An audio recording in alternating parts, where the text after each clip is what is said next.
सर्व शेतकरी बांधवांना रामराम. आपण पाहू शकता लिंबोटी धरणाचं पाणी येईल या आशेने आम्ही जवळपास 2 एकर भुईमूग पेरली होती. उगवण करण्यापुरतं पाणी आमच्याकडे उपलब्ध होतं, पण त्यानंतर पाणी येईल ही आशा वाटत होती.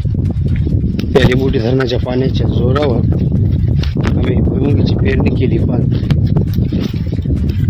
आज जवळपास जानेवारी ती सुद्धा 10 तारखे आलेली आहे, पण पाण्याचा थारा नाही. आणि पाण्याअभावी हे माझी 2 एकर भुईमूग अक्षरशः वाळून जात आहे.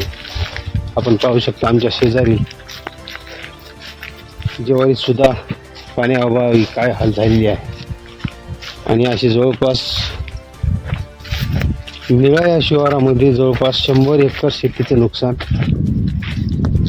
या पाणी न आल्यामुळे होत आहे.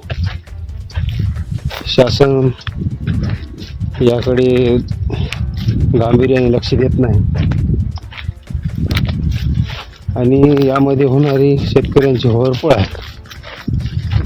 असे जर सुरुवातीला पावसाळ्यामध्ये पावसाचं आसमानी संकट निर्माण झालं होतं, त्यातून काही हाताला लागलं नाही.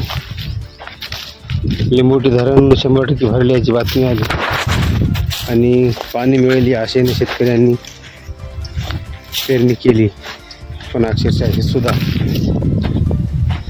वाळून जात आहे. शेतकरी जगेल कसा? आत्महत्या करणार नाही तर काय करेल हाच आता प्रश्न निर्माण होतो.